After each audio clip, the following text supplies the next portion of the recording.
Greetings, my brothers and sisters. How y'all doing today? Shalom and blessings. I hope all is well. Today, I just want to come to you all to talk. In the meantime, I don't have a specific topic, but we'll just flow.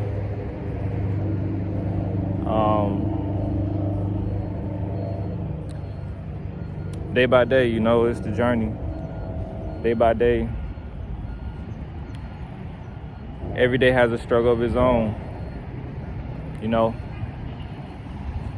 To mentally be prepared to tackle the tasks that you have to every day, just to survive in this world, while also having the reminder in your mind every day to also not only maintain your means of living in this world for those who can, but also to move righteously, to move as an example of that change that everyone says that they seek and everyone says that they desire.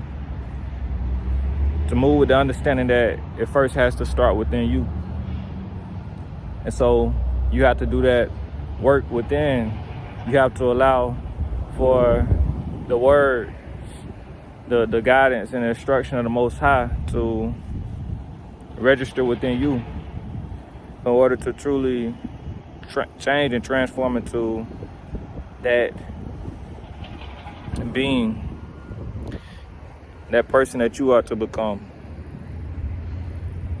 And what that is one that sees far greater than this world and the means to live in this world and the desires of this world, because a focus on that and merely that comes with a certain deception, to focus all on the world.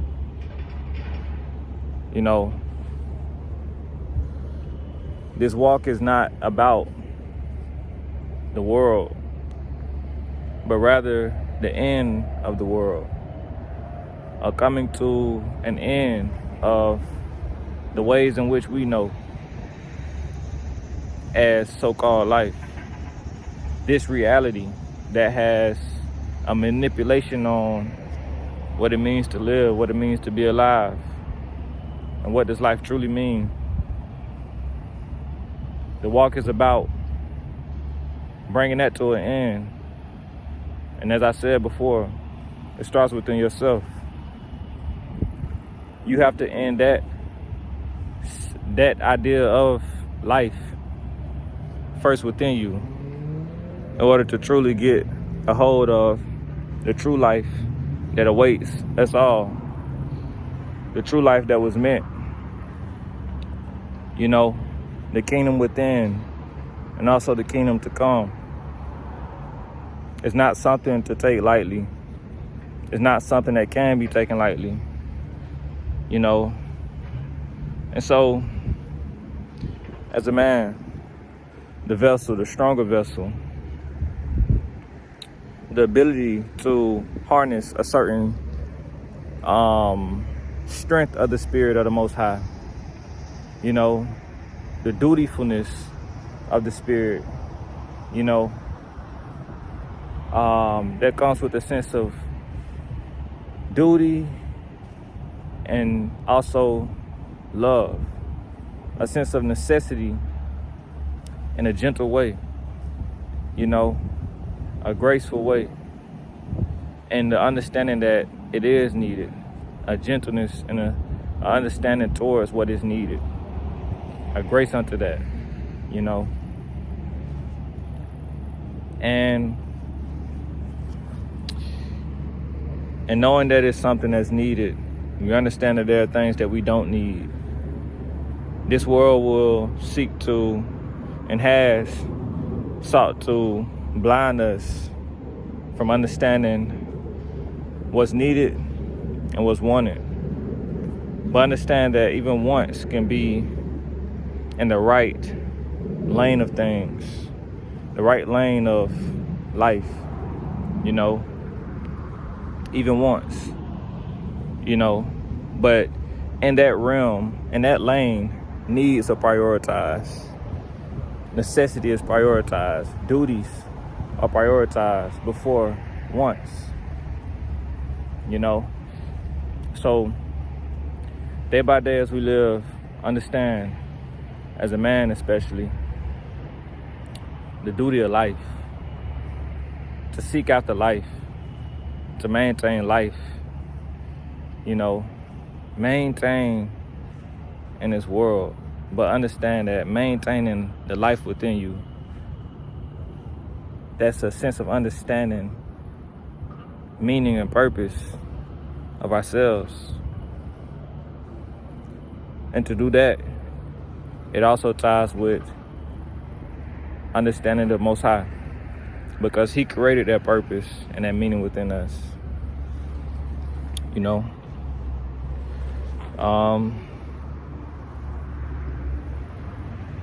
The position in today's day and age is we are in a world full of darkness. Deception it's been so great that by default, the world numbs the minds of mankind, to see the deception as normal, to normalize the deception, you know. So we are in a state where you have to understand there's a work to be done. Work towards understanding, work towards letting go and giving up the world. And like I said, it comes with a grace of understanding what's needed. When you understand that all that the world seeks to sell to you, a world full of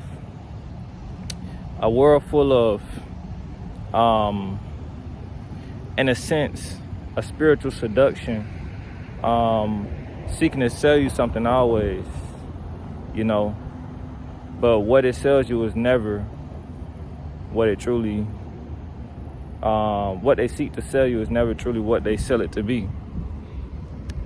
Going back to the garden, the serpent and Eve, you know. And so understand, this world is built off of a spiritual structure. And that structure brings about destruction. You know, a craftiness that brings about destruction to true order. You know, so when it says that the serpent was the most craftiest in the garden, understand how crafty one has to be to set up, to come up, to formulate a structure, all to break the original and righteous structure, a wicked structure. You know, to study, to do that, the enemy has to study life, all for the wrong reasons. So you understand that the enemy understand the character of the enemy is that he seeks after destruction. He seeks after evil. Why? Because in the order of the Creator, that's to say in the world, in the realm of the Creator, the enemy was as a beast who had no power. The man was given dominion over the serpent, you know. The woman was given dominion over the serpent. But what the enemy does is study, you know, the strengths and weaknesses, all for the wrong reasons. Understand how in the Creator sin, the weakness of Adam, he sought to complement him with something. But what the serpent did was he saw the weakness of Adam and saw that weakness is a doorway, you know, And so understand why the serpent, or that's to say the enemy, the world, attacks or seeks to influence the woman heavily, you know, to utilize the mind of the woman, to control the mind of the woman, you know, to instill these doctrines and agendas in the mind of the woman first, because the woman naturally is receptive. The woman naturally is impressionable, you know, and the woman is naturally more tied to feeling. And what the woman has to be careful of is understanding if her feelings truly be right or her feelings be wrong. And that's what we understand, that there's a struggle that comes with life. We struggle and we battle with our feelings. We struggle and we battle with the mind. But in a proper order, man seeks to look up to the Father. And in proper order, there be a man that the woman can look to in her struggle and in her worries and in her fear, to remember what an example of the Most High looks like. You know, a woman is vulnerable. And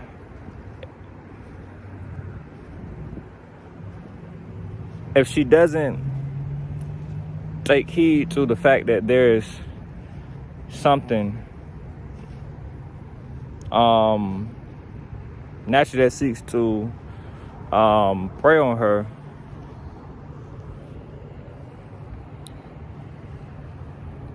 then she falls victim to that prey. And the perfect order of life, a woman understands that she's vulnerable, therefore she looks to,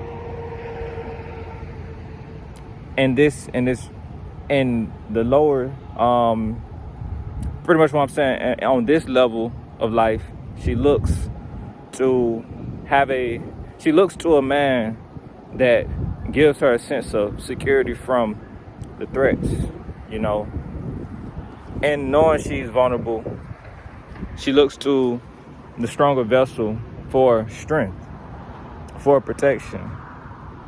And his duty, in handling his duties with the strength that he has, he looks for a woman that respects that manner of strength, and a woman that respects and has an honor unto his duties. You know, how he continues to stay strong and be strong. A comfort that brings, and somebody understanding his struggles, you know. And yeah, it's not that. So yeah, and that they're in their world where they understand one another. They understand life, the meaning and purpose, why they are for one another, what they are meant, you know, to be unto one another, you know.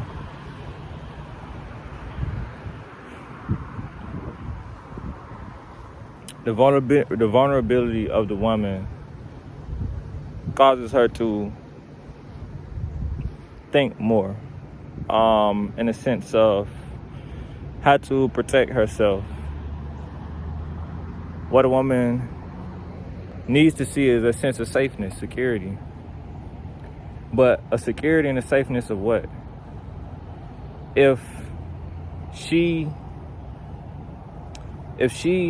is more caught up in her feelings, in her own feelings, and wanting to fulfill her feelings, then if she feels wrong, she will look for somebody to make her feel secure in her wrong desires, that will open up that door, that will, in a sense,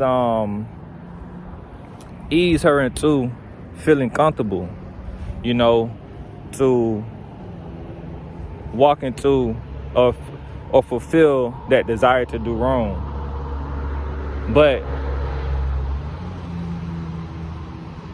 growth in life is in the woman, the understanding that she may not always feel right. A woman who gets a hold of her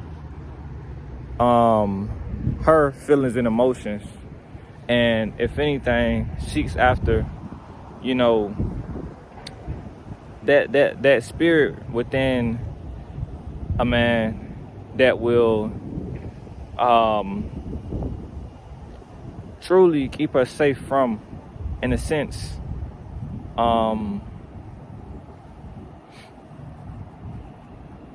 the enemy, and also herself. She has to see a sense of strength after the Most High. A man after the Most High. That strength that is persistent towards, the foundation of life. If she truly seeks it,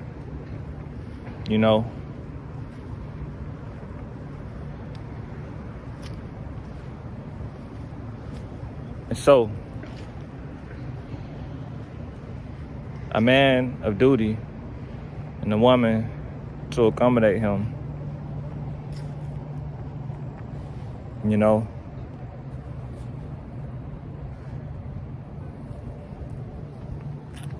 woman of vulnerability and a man that can be her safe haven for the right reasons. I pray y'all be blessed in the name of the only begotten Son. All praise be our Father, I'll be our Lord. Amen.